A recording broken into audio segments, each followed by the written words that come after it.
है। क्या बेवकूफी की बात कर रही है ये औरत भाई? ये खुशी मनाने का टाइम है, ये ताली बजाने का टाइम है। इतनी अंतर्राष्ट्रीय ख्याति जो आप लोग मिलकर देश को ला रहे हैं, ये खुशी बजाने का टाइम है। वो एक जो मौलवी होता है, वो एक जो हरा कुर्ता पहन के आता है, इनके लिए तो क्लास होनी चाहिए। मैं तो कहता हूँ भारतीय जनता पार्टी के प्रवक्ताओं को, नेताओं को एक स्पेशल क्लास लगानी चाहिए। अरे आशीर्वाद दीजिए, जवाब सुनिए। आपका नागरिक एक बच्चा आशीर्वाद मांग रहा, दे नहीं रहा मान जी। अरे आशीर्वाद दीजिए, समाजवादी का हूँ तो क्या हुआ, आशीर्वाद तो आपका बनता है ना। आपको अनुराग जी थोड़ा तो अनुराग रखिए। कानूनी कार्रवाई हो रही है, फिर भी अगर कोई मौलाना नदीम खुलेआम राजस्थान में ऐसा बोलता है एक महिला के लिए, तो उसके खिलाफ गहलोत सरकार क्यों नहीं कार्रवाई कर रही है?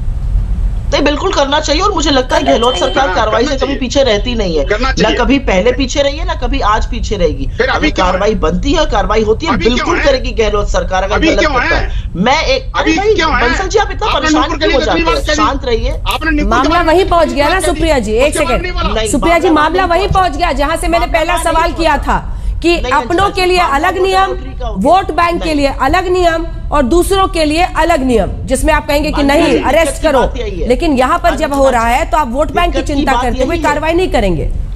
आपको लगता है नुपुर शर्मा के बयान पर किसी को भी डिफेंड करना चाहिए? यहाँ पर आकर व्हाट अबाउटरी करूंगी मैं, या किसी को मैं करने दूंगी? मेरे देश का सिर झुकाने की हिम्मत करना, मेरे देश का सिर झुकाने का काम करना, वो गलत है। मैं बिल्कुल डिफेंड नहीं कर रही हूँ। किस बेवकूफ ने कहा यहाँ पे डिफेंड कर रही हूँ?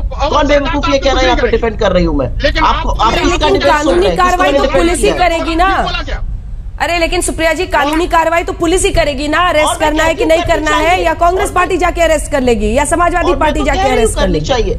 अरे प्रभु, मैं यही तो कह रही हूँ, करनी चाहिए। लेकिन अगर सत्तारूढ़ पार्टी ने एक औरत को निष्कासित किया है 6 साल के लिए, तो यहाँ पर आकर ये कहना कि गलत हो सकता है। ठीक है, अंबर जैदी मत करिए, ये मत करिए। अंबर जैदी वो कह रही है कि महिला कार्ड ना खेले, इस तरह का जहर अगर कोई भी उगलेगा तो उस पर कार्रवाई होनी चाहिए। देखिए, यहाँ पर बैठे जितने भी पॉलिटिकल पार्टी के प्रवक्ता हैं, वो बड़ी बड़ी बातें कर रहे हैं देश को लेके। ऐसे बयानबाजी आ रही है जैसे कि कोई एक तरफा बातें नहीं करता, और धर्म को लेकर, जाति को लेकर तो कोई यहाँ पर कोई सब निष्पक्ष रहते हैं। कितना आसान होता है इस तरह की बातें करना टेलीविजन पर बैठकर। उनको लग रहा है कि यहीं से अंजना जी ऑर्डर देंगी और ये यहाँ से कोई जाएगा और किसी को पकड़ के लेके आएगा।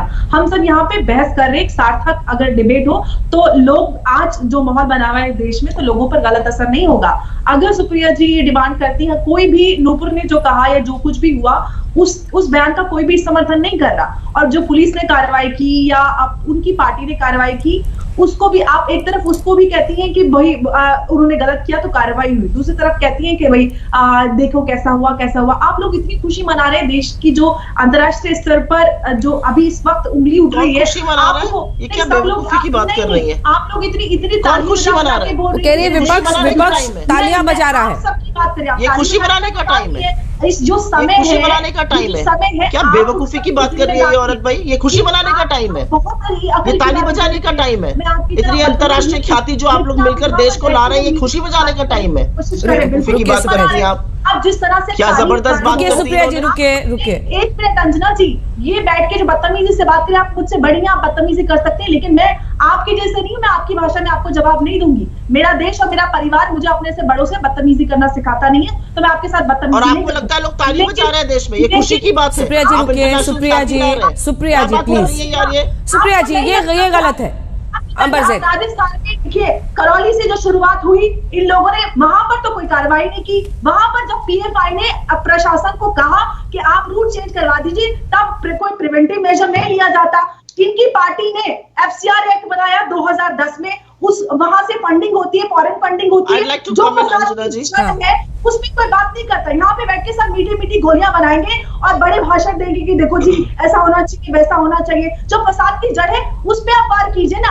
आपने जो, आपकी पार्टी ने कानून बनाया था, आपकी सरकार ने, उसको आप बंद करने की मांग कीजिए। जो फॉरेन फंडिंग जो देश में फसाद मचाती है, पूरा करने दीजिए, मैं जवाब देने दूंगी। रुक जाइए, आप उस पर बात कीजिए। अगर आप उस कानून को वापस लेने की मांग करती है तो मैं आपका समर्थन करती हूँ कि आप इस देश के हित की बात कर रही है। सुप्रिया जी। अंजना जी, सबसे पहले तो इट इज ब्लास्फेमस, यहाँ पर आकर कोई ये कैसे कह सकता है कि देश का सिर झुकने पर कोई ताली बजा रहा है या खुशी मना रहा है? देश का सिर झुकने पर जितनी पीड़ा और वेदना आपको है, उससे ज्यादा पीड़ा और वेदना हम लोगों को है, क्योंकि देश का सिर झुकाने का काम किसी को नहीं करना चाहिए, और जिसने ऐसा किया उसने घोर पाप किया है। पहली बात कि आपकी बारी आएगी तो दीजिएगा, मैं हाथ जोड़ता हूँ, खूब जवाब दीजिए। अरे मान जी नमस्कार, तब तो मान जी आशीर्वाद तो दो। यही प्रणाम, आशीर्वाद नहीं दे रहे हो आप। यही आतंकवादी विचारधारा हो गई, देख लीजिए। आप उनसे आशीर्वाद दीजिए ना मान जी। अरे भदौरिया जी, आशीर्वाद आपके जो समाजवादी पार्टी के एमएलसी हैं लाल बिहारी यादव, आप उनका आशीर्वाद क्यों नहीं लेते हैं? उनका भी आशीर्वाद लीजिए। मैंने आप जब वो ज्ञानवापी मस्जिद में मिले पत्थर को लेकर, जो आकार मिला है उसको लेकर, शिवलिंग ना होने, उस पत्थर होने, ये सब कहने की बात करते हैं, तब आपका ज्ञान कहाँ चला जाता है? तब आप ऋग्वेद कहाँ भूल जाते हैं? तब अपनी पार्टी के अंदर कोई नहीं देखता सर, और सामने वाले को गिरफ्तार करो। देखिए, जिस दिन भारतीय जनता पार्टी, जो लाल बिहारी यादव है, उनका आशीर्वाद लिया है सर आपने? जिस दिन भारतीय जनता पार्टी ऋग्वेद को समझ जाएगी, सनातन धर्म को समझ जाएगी, तो अंजना जी देश के अंदर में इस तरह का माहौल पैदा नहीं होगा। अरे आपने लाल बिहारी हैं तो भी कड़वा बोलते हैं। आपने लाल बिहारी यादव जी का आशीर्वाद लिया कि नहीं? मैं बोल रहा हूँ, ज्ञान में वो आपसे भी आगे हैं। मैं बयान दे चुका हूं, इसलिए मैं कह रहा हूं कि मतलब जब ऋग्वेद को और सनातन को ये पढ़ लेंगे, समझ लेंगे, तो उनकी भाषा शैली बदल जाएगी। इसलिए मैंने बोला था सत्यम प्रियात प्रियम। अगर आप सत्य भी बोलो तो प्रिय बोलो, लेकिन ये प्रिय कहां बोलते हैं? ये तो सत्य भी बोलेंगे तो कड़वा बोलेंगे। इनको सत्य भी कड़वा बोलना आता है। तो कम से कम अरे सुन लीजिए, मैं बता रहा हूँ क्या बोल रहे हैं। लाल बहादुर, अरे सुन तो लीजिए महंत जी। अरे महंत जी, आप तो ज्ञान दे रहे थे, दूसरों को बीच में नहीं बोलना चाहिए, अब आप ही बोलने लगे। तो यही मैं कहता हूँ, दिक्कत यही देश में है। जो ज्ञान देता है वही अज्ञान बन जाता है, जो ज्ञान देता है वही रास्ते से भटक जाता है, जो सत्ता में आता है वही सत्ता का दुरुपयोग करता है। आप सत्ता का दुरुपयोग कर रहे थे, आपके पास सत्ता थी। जब आपके पास सत्ता थी तो आपको सत्ता के हिसाब से आपको जो गलत बोला था गलत बोलना चाहिए था, जो सही बोलना था सही बोलना चाहिए था। आप अपने प्रवक्ताओं को, नेताओं को नहीं रोक पाए, जो सालों साल से जहर उगलते रहे, यहाँ पे लगातार जहर की भाषा बनती रही, डिबेट का स्तर गिरता चला गया, जहर उगलते चले गए। अभी भी देखिए इनकी भाषा शैली कैसी होगी। जब बीजेपी के प्रवक्ता किसी की बात करेंगे तो उसमें पता क्या बोलेंगे? वो जो एक हरा कुर्ता वाला, सुन तो लीजिए महंत जी, मैं आपसे कहा महंत जी बीच में कूद पड़ रहे हैं। ये मैं कह रहा हूं इनकी भाषा शैली क्या होगी? वो एक जो मौलवी होता है, वो एक जो हरा कुर्ता पहन के आता है, ये हमारी संस्कृति नहीं है। अगर कोई गलत आदमी है तो भी उससे सम्मानजनक बोलो। वो जो मौलवी जी है, वो जो हरी कुर्ता वाला है, वो जो महंत जी हैं, वो जो कांग्रेस के प्रवक्ता हैं, वो जो हमारी एंकर साहिबा हैं, ये हमारी संस्कृति संस्कार थे, जिसको किसने खत्म किया? वो नोट कर रहे थे, जो बैठ के अभी आपके नोट कर रहे हैं ना, हमने नोट कर लिया कि उन्होंने क्या क्या बोला, बेवकूफ बोला।